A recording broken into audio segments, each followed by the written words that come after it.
36,58,354 रुपए।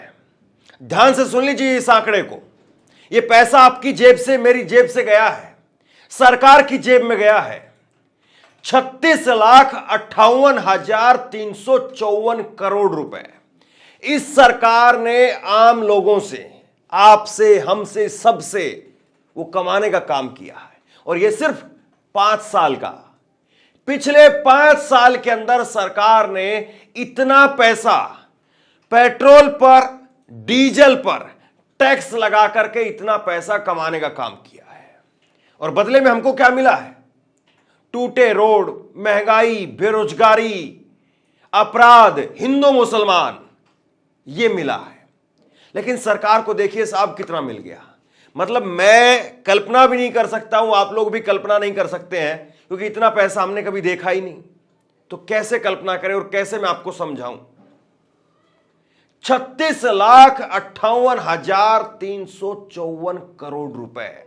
और यह बात ऐसा नहीं है कि किसी खबर में छप गई, किसी रिपोर्ट में छपी है, कोई अखबार ने छाप दी है, या कोई अंतर्राष्ट्रीय संस्था जो है वो इस बात को बता रही है और मोदी सरकार कह दे कि यह तो भारत की छवि बिगाड़ने के लिए, मोदी की छवि बिगाड़ने के लिए एक अंतर्राष्ट्रीय साजिश की जा रही है, राहुल गांधी साजिश कर रहे हैं। ऐसा नहीं है। यह जो जानकारी है, यह जानकारी खुद से नरेंद्र मोदी सरकार ने संसद के अंदर दी है। देखिए जरा आपकी स्क्रीन पर, यह मोदी सरकार के द्वारा दिया गया संसद के अंदर आज राज्यसभा का जवाब है 25/11/2024 का। आज का जवाब है जिसमें रणदीप सिंह सुरजेवाला, कांग्रेस के राज्यसभा सांसद रणदीप सिंह सुरजेवाला ने यह सवाल पूछा था कि सरकार कितना पैसा कमा रही है, और उसके बाद में यह जवाब निकल करके सामने आया है 36,58,354 करोड़ रुपए वो सरकार ने कमाए हैं। इस रिपोर्ट की, इस जवाब की डिटेल में हम लोग जाएं, उससे पहले रणदीप सिंह सुरजेवाला ने एक ट्वीट किया है, वो जरा देख लीजिए। रणदीप सिंह सुरजेवाला लिख रहे हैं कि सनसनीखेज खुलासा, मोदी सरकार की लूट की ढोल की पोल खुली। आज मेरे सवाल के जवाब में संसद को बताया, पेट्रोल और डीजल के दामों पर टैक्स और सेस ड्यूटी लगाकर के सरकार ने पिछले 5 वर्षों में कुल 36,58,354 करोड़ रुपए कमाए हैं। एक बार फिर से आंकड़ा पढ़िए, 36 लाख करोड़ रुपए, उससे ज्यादा पैसा जो है सरकार ने कमाया है। मई 2014 से लेकर के अब तक क्रूड ऑयल की कीमतों में 32% की गिरावट आई है। आज का भाव है $73 प्रति बैरल। इसके चलते आज की कीमत दिल्ली के अंदर होनी चाहिए, पेट्रोल की कीमत 64 रुपए प्रति लीटर और डीजल की कीमत होनी चाहिए 59 रुपए प्रति लीटर। लेकिन आज का रेट क्या है? 94 रुपए प्रति लीटर और डीजल का रेट है 87 रुपए प्रति लीटर। कमर तोड़ महंगाई है, धृतराष्ट्र जैसी मोदी सरकार ने दिखाई है। मतलब आपकी जेब से रोजाना 1 लीटर पर, सिर्फ 1 लीटर पर 20-25 रुपए सरकार कमा रही है। सोचिए जरा इस बात को। मतलब अगर आप जो है वो 150 किलोमीटर की दूरी तय करते हैं तो मतलब 100 रुपए, 150 रुपए, 200 रुपए आपकी गाड़ी की कैपेसिटी के हिसाब से आप सरकार को देते हैं। आप अपने घर में बच्चों के लिए केला लेकर के आते हैं, सेब लेकर के आते हैं, तो उसमें सोचते हैं, मोल भाव करते हैं कि सेब 100 रुपए किलो है, 120 रुपए किलो है, 180 रुपए किलो है, तो आधा किलो लूं या 2 सेब लूं, या सेब लेना छोड़ करके केला ले लूं। केला 80 रुपए 60 रुपए दर्जन है तो वो ले लेता हूं। तो सोचिए हम और आप अपने बच्चों के लिए, अपने आप के खुद के लिए भी, कि ये शर्ट जो है वो 1450 रुपए की है, ये नहीं लेता हूं, 1000 रुपए वाली ले लेता हूं। 1000 वाली भी महंगी लग रही है, 450 वाली ले लेता हूं। तो कैसे आम आदमी जो है वो अपनी जरूरतों को मार करके काम कर रहा है, लेकिन मोदी सरकार 36 लाख करोड़ रुपए कमा रही है। अब जरा आंकड़ा देखिए आप, हर साल सरकार कितना कितना रुपए कमा रही है, और इसमें जो है वो बड़ा हैरान करने वाला आंकड़ा निकल करके सामने आया है। 2019-20 में जिस वक्त में कोरोना की महामारी थी, उस वक्त में भी सरकार ने कुल जो है वो 5,55,370 करोड़ रुपए कमाने का काम किया। मतलब कोरोना के अंदर भी 5 लाख से ज्यादा यानी करीब करीब 5.5 लाख करोड़ रुपए कमाए कोरोना के अंदर भी। उसके बाद में अगले साल 2020-21 में भी कोरोना रहा और तब भी जो है वो सरकार ने 6,72,719 करोड़ रुपए वो कमाने का काम किया।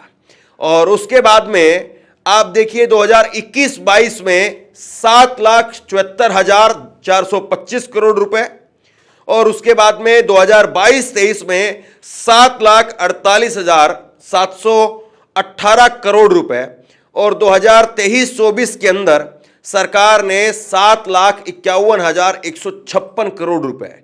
2024-25 के अंदर अप्रैल जून 2024 में यहां पर 1,55,966 करोड़ रुपए ये सरकार कमा रही है साहब।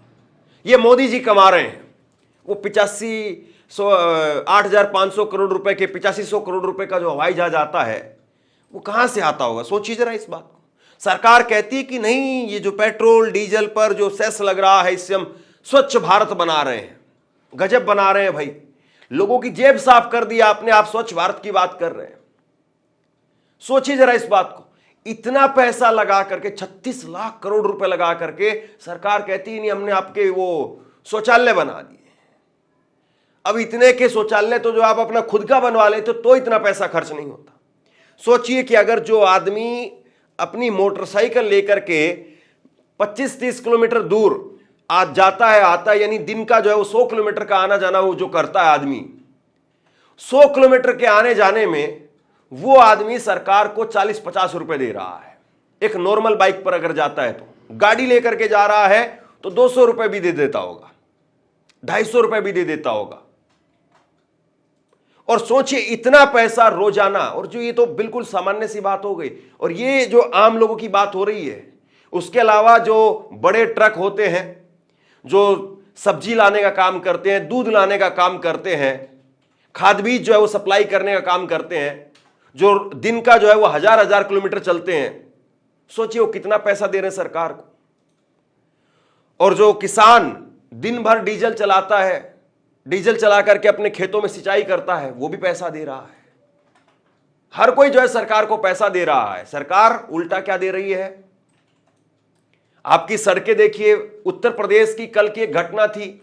उत्तर प्रदेश की कल की एक घटना, एक पुल जो है वो आधा अधूरा छूटा हुआ था और रात को 3-4 दोस्त थे जो एक शादी में गए थे, बारात में गए थे, और वो पुल के ऊपर सीधे चढ़ गए और सीधे फिर नीचे आकर के गिरे। मौत हो गई उनकी। क्यों? क्योंकि पुल अधूरा पड़ा हुआ था और गूगल मैप ने दिखाया वो वहां पर चढ़ गए। तो हमें ये मिल रहा है, मौत मिल रही है, मरे जा रहे हैं लोग लगातार, लेकिन साहब उनकी जेब पर कोई असर नहीं है, कोई फर्क नहीं। उनकी जेब लगातार टाइट होती जा रही है, जरा सी ढीली नहीं करते हैं जेब।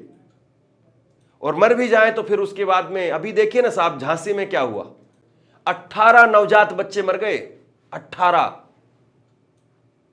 और उसके बाद में अभी पता चल रहा है कि जो वहां पर वायरिंग का काम था वो भाजपा के एक नेता ने करवाया था। जो वार्ड बॉय के काम देखने वाले हैं भाजपा के नेता। तो ये इस तरीके से लगातार जो घटनाएं होती हैं, दुर्घटनाएं होती हैं, उनके पीछे भाजपा के नेताओं का हाथ मिलता है। और डीजल पेट्रोल को लेकर के तो वो कहां गए, वो जो विलोम अनुलोम करने वाले रामदेव, वो कह रहे थे 30-32 रुपए डीजल पेट्रोल मिलेगा। कहां है डीजल पेट्रोल 30-32 रुपए? बताइए आप। 30-32 रुपए छोड़िए साहब, यहां पर 60-70 रुपए जो पेट्रोल था उस वक्त में कांग्रेस की सरकार में, वो 60-70 रुपए का पेट्रोल आज 100 रुपए में मिल रहा है। आदमी ने देखना ही छोड़ दिया है उसका भाव। और चुनाव आते हैं जब बिल्कुल बंद। चुनाव चले जाए तो उसके बाद डीजल पेट्रोल, रसोई गैस का सिलेंडर, दूध के दाम सब बढ़ने लग जाते हैं फिर। और मोदी जी कहते हैं 1 नेशन 1 इलेक्शन। और जिस दिन ये हो गया 1 नेशन 1 इलेक्शन, फिर उसके बाद में 150 रुपए पेट्रोल होगा, 200 रुपए पेट्रोल होगा, बाद में चुनाव आएंगे, 50 रुपए मोदी जी घटा देंगे, वाह वाह मोदी जी सब करने लगेंगे। तो सोचिए इस देश में, और सबसे बड़ी बात यह है, अभी मोदी जी इस बात को लेकर के थाली पीटते हैं कि हमने रूस से कच्चा तेल खरीद करके और बाकी उसको जो है वो रिफाइन करके फिर और दूसरे मुल्कों में बेच करके अलग से फायदा कमाया। और इस तरह की कहानियां मोदी जी बताते हैं कि मैं बड़ा जो है वो सौभाग्यशाली हूं, कांग्रेस बदनसीब थी, कुछ रेट जो है वो कम हुए, और ये लगातार कम हो रहे हैं। क्रूड ऑयल का जो दाम है बीच में कुछ बढ़ गया था, लेकिन बाकी देखेंगे तो आप कम रहे हैं। तो मोदी जी ने बड़ी उस वक्त में चुटकी ली और मोदी जी ने कहा कि भाई ये कांग्रेस जो है वो बड़ी बदनसीब है, और मैं अगर सौभाग्यशाली हूं तो क्यों नहीं, कि अगर मेरे आने से कच्चे तेल के दाम कम हो गए तो मैं आपको तेल जो है सस्ता दे रहा हूं। तब भी कोई सस्ता ऐसा नहीं था कि 30 रुपए आ गया था, तब भी वही 5-10 रुपए की जो है वो, 10 रुपए भी नहीं, 4-5 रुपए की छूट, और उसको लेकर के भी ढिंडोरा पिटवाना। तो सोचिए कि आपको सुबह से लेकर के शाम तक सरकार क्या देती है, सुबह से लेकर के शाम तक रोजमर्रा की जिंदगी में आपके लिए सरकार क्या करती है, और सुबह से लेकर के शाम तक आप जिस महंगाई का सामना कर रहे हैं, और उसमें सबसे बड़ा हाथ डीजल पेट्रोल की महंगाई की वजह से बाकी चीजों की जो महंगाई बढ़ती है। डीजल पेट्रोल जब महंगा होता है तो उसके बाद में खाद भी का दाम भी बढ़ता है, बीज का दाम भी बढ़ता है, आपकी सब्जियों का दाम बढ़ता है, दूध का दाम बढ़ता है, आपकी ग्रोसरी की जितनी आइटम है उनका दाम बढ़ता है। ऐसा नहीं कि ठीक है भाई हमारे घर में तो साइकिल नहीं है, मोटरसाइकिल नहीं है, हमें कौन सा जो है वो, और बहुत सारे लोग कह देंगे कि आप मोटरसाइकिल से क्यों चल रहे हो, साइकिल से चलो, योगा करो, मोदी जी फिट हो जाएंगे। अरे छोड़िए इन नौटंकियों को भैया, ये नौटंकी अलग बात है। सच्चाई ये है कि आज के वक्त में जरूरत है डीजल पेट्रोल, इसके बगैर में आज अगर डीजल पेट्रोल ना हो तो एक दिन देश नहीं चल पाएगा। दिन तो छोड़िए, आप 1 घंटा नहीं चल पाएगा, बैठ जाएगा देश, कोई भी मुल्क हो दुनिया का, केवल भारत की बात नहीं कर रहा हूं मैं। लेकिन उसी डीजल पेट्रोल से जो इतनी बड़ी जरूरत बन चुका है इंसान की, सरकार उस पर सेस लगाती है, टैक्स लगाती है, पैसा कमाती है, और उल्टे में आपको क्या मिलता है, आपके बच्चों को क्या मिल रहा है। सोचिए जरूर इस बात को, शेयर कीजिए इस खबर को, लोगों तक पहुंचाइए, और इसी तरह की तमाम खबरों के लिए ऑनलाइन न्यूज इंडिया को सब्सक्राइब कीजिए। आपका बहुत बहुत धन्यवाद।